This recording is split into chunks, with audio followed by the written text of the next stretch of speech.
I'm your host, Eric Eisenberg. Welcome to Hero Blend number 40. It definitely wasn't hard figuring out the topic for this week's episode, as Marvel blew our minds earlier this week by announcing their full slate between now and 2019. As you can imagine, there's a ton to talk about, so stay tuned.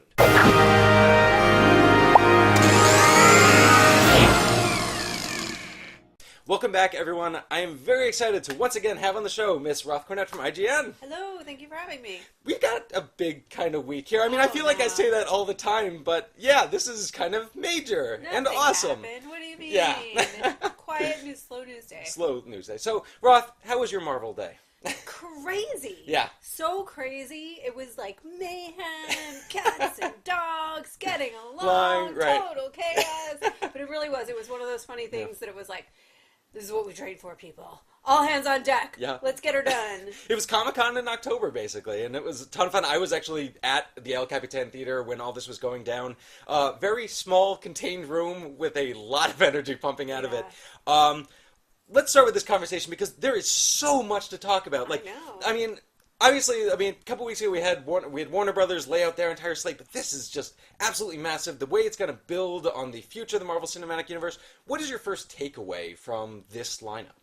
You know, it's the funniest thing because it was like when I came into the office, my colleague was yelling out, like following Twitter obsessively and yelling out each announcement. We're like, oh my God, what? This is crazy. And then we stopped and we calmed down for a minute and we realized, well, we've kind of known most of this was going to happen, but it just felt that way, right? Yeah. Like, it just felt like this huge sort of event because we didn't expect them to unleash all this information. No. So I think it was more confirmation. Even in Humans, we speculated about. Well, I think every single one of these titles were stuff that we've kind of thought about in the past. And honestly, the reason why we've speculated is because it makes a lot of sense. Right. I mean, you brought up Inhumans. Inhumans makes a lot of sense because Marvel doesn't have the X-Men. They need characters. This is their X-Men. Like, they can put characters through the Terrigen Mist. All of a sudden, they get powers, and all of a sudden you have a ton of opportunities open up for her. And I feel like being Marvel, and like Kevin Feige makes the joke that he has whatever like holographic wall of information. The super timeline, the super timeline. I feel like they've already seeded the Inhumans. I wouldn't be shocked if Scarlet Witch and Quicksilver were either Inhumans themselves or that's definitely an option. Created. Yeah. That possibly even dipping into S.H.I.E.L.D., that Skye is an Inhuman, things like that. Yeah, and maybe even Coulson has. Maybe The way that the Inhumans work is they were originally from the Kree, and there's been talk the alien that Coulson found was Kree. I mean, also could tie into Captain Marvel a little bit. We're going really deep here. Well, there's a lot of but I mean, Captain Marvel's another. I mean, that's a character that we've kind of expected to see for a while. I'm curious when she's actually going to show up because.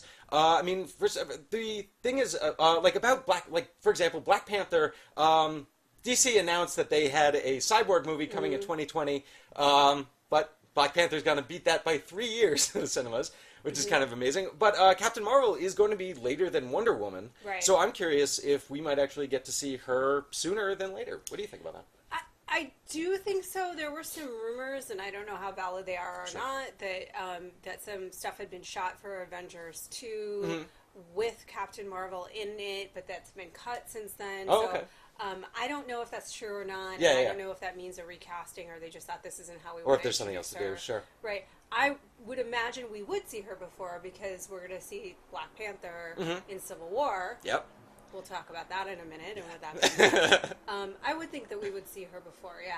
But also, too, I would say this about, like, DC announcing that and then Marvel announcing, like, they've said that they knew all this. They wanted to do it at Comic-Con. They didn't have the deal set. It's a lot of moving parts. When we interviewed Kevin Feige at Comic-Con, I was like, fans really want Black Panther and Captain Marvel. Talk. Yeah. And he was basically like, you know what? We hear a lot of things from fans. We don't take everything seriously because we can't, but we really do think that there's a groundswell for these two movies, and we take that seriously. To me, once Kevin Feige would say that, because he doesn't lie, he evades. Right. I was like, oh, it's happening. They're going to do it. Yeah, I mean, and it makes a lot of sense. I mean, they are the characters that people want to see. And also, I do have to wonder, being put in Kevin Feige's shoes, like, hearing that question, he knows exactly what's happening. He does. Yeah. I mean, that's kind of a funny And he knows situation. how to play with us. Yeah, exactly. And he's a genius at it. It's amazing to listen to and kind of see firsthand. And and eventually when it all comes out on a day like it did on Tuesday, it's all worth it. It's amazing. Yeah. Which one are you most excited about? Oh, wow. I don't want to derail us, but I'm curious. there's so, like, honestly, Infinity War is obviously so epically massive. That alone is incredible. I think, honestly, Civil War is probably, Civil War. I think Civil War, because not only are you getting Robert Downey Jr. versus Chris Evans, yeah, with the whole fist, you're getting Iron Man versus Captain America, but you're also getting the introduction of Black Panther, and, like, that's going to automatically increase the scale of that film to an incredible degree. Obviously, the Russos are insanely talented directors. Winter Soldier is easily one of my favorite movies of the year. Yeah, Civil War, I think, would probably have to be it, yeah? That's the one that's got me right now. I mean, it may change over time, but just because of all of the reasons you're stating, all of the elements involved, and it also feels like the kind of movie, like, it's going to expand it to an international scale, and then expand out even further from that, obviously, for Infinity Wars. But it's also the kind of thing that I think it's going to have to, like, what it's set up in Winter Soldier, have a little something to say, kind of like, it'll be another political intrigue, which will be fun. Yeah, totally. And one thing that I think a lot of fans have been asking, and I've been curious about too, is, I mean, Civil War is going to be huge. I mean, this is a huge event in the comics. Having Iron Man and Captain America in what is a solo film, that's a big deal. It's like, that's upping the stakes to an incredible degree. How do you think that's going to affect the rest of the Marvel Universe? Oh, you mean the events? Yeah. Okay, this is what I think is going to happen. Okay. I mean, this is total speculation, obviously. But I feel like what's going to happen is that I don't know if I can say, like, there's certain things from the comic. Can I say, like... Yeah. Okay. Comics are, from Marvel Cinematic Universe, it uses the comics as a baseline, but who knows where it goes from there. Okay, so I think Cap's getting iced, right? Yeah, I think Cap's dead. I think he's going to die. I think that there's gonna be a total dissolution of lots of different relationships, which is gonna break people apart. I don't know how Ragnarok is gonna affect all that. Are people gonna come back to life then? I think that in the first half of Infinity Wars, it's gonna be a completely different team. Like maybe Iron Man will be in it, but then everybody else is gonna be different. Yeah. And then something, they're going to come back to life somehow. Well, my theory, just regarding that, especially with Captain America, and I think I've even mentioned this on here before, is that you still have the time stone that's around. You can go back to World War II, pick up Captain America, and then bring him back to be with Peggy for the rest of his life. So confused, though. The poor guy. But then, I mean, there's a lot of different options, but I think then by the time you get to Infinity Wars 2, it's going to be such a big thing. Well, then you're going to have... And Inhumans is going to happen in between those two films. Exactly, and Captain Marvel. And you have that. I think... I mean, obviously, it seems pretty obvious that Guardians of the Galaxy is going to be coming in then, too. Who knows if Defenders will possibly be there by then for the Netflix series. Like, these could be absolutely massive, massive films. Does it get to a point that there are two? I mean, and I think that's what's going to happen. Then all of a sudden, the threat is going to be so big that you've got to have everybody on, all hands on deck. Well, it's interesting that the way that Kevin Feige kind of phrased it at the actual presentation was that what Infinity Wars is, it's what Marvel has been building up to ever since Nick Fury walked into Tony Stark's house in the first Iron Man. I'm so, like, if that's the case, if that's really their endpoint. It's not their endpoint, because Marvel Studios is not going to stop making films after 2019. So the question is, where do they go from beyond that? I mean, you're obviously expanding this universe to an incredible degree. You're filling it with characters. Really, it's more, options are kind of endless. Like, you can really do anything. They are, and it's funny, we talked about this on, I don't even know what day it is today. I think it happened on Tuesday. But yes, it's really funny. We did talk about that right away. It's like, we've just given you the films through the next 5 years, and we're like, great, now what then? What's going to happen after exactly, that? Because you've destroyed a couple of universes, and like, what are you going to do next? They could get Spider-Man back by that point. Totally. That could, like, re-energize. You can open up, like, a multiverse, and you can figure that whole bit out, exactly. Which is crazy.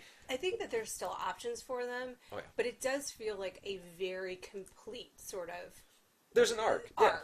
At that point, at which point they will have to reinfuse energy, but I imagine they will figure it out. Yeah, and also, I mean, if Infinity Wars does turn out to be the movie we all expect it to be, everyone's just going to be as high on Marvel as could possibly be. And, like, I mean, we're kind of in that position now where Guardians of the Galaxy was so successful that Marvel just feels unbeatable, that they can make anything a movie that they want. And if you're taking that and you're bringing it to an impossible... I mean, we're thinking way far in the future here, but... Why not? That's what we do. Exactly.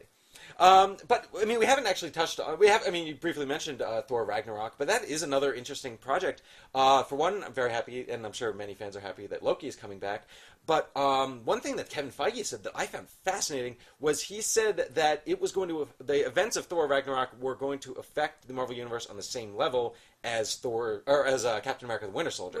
Like just break everything apart. Which is like, I mean, if you think about what Captain America: The Winter Soldier did, that's pretty massive. Like, well, if you think of what Ragnarok is. Well, exactly. But what in that context, and knowing that Infinity Wars is coming, where do you kind of see? What do you kind of see happening? I mean, it's interesting because we were talking about this too. I mean, I hate to keep circling back to like this is who I think is going to get iced, but Thor. Sure.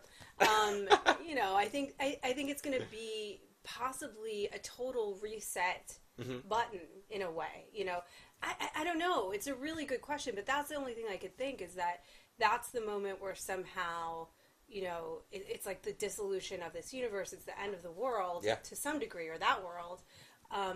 What will that mean for everybody else? Well, probably a lot of things. Well, honestly, I'm what I kind of think could happen is we know that the Infinity Gauntlet and the Tesseract are both in Asgard. Right. We might just see Thanos come in and Thank everything you. up. Thank Yeah, you. Exactly. Goodbye. Destroy everything in his path, and obviously that'll lead kind of into Infinity Wars. Yeah. And obviously, but that also, I mean, because that's the other thing is that Thor. We haven't really seen Thanos interact with. I mean, we've seen him obviously interact with the Guardians of the Galaxy. We have not really seen him go Earthbound, quote unquote, yet. But connecting with Thor, that's definitely a way in that. I think it's irrelevant to him at this point. Like, he just doesn't care. You know, it's just whatever until he has the information. And maybe that's where he gets the information that, like, that's a place you'll need to go in order to complete your gauntlet, you know? All right, great. Well, I'll destroy that too. No problem, you know? Yeah, exactly. I love it. The endless possibilities. We are gonna run out of time soon.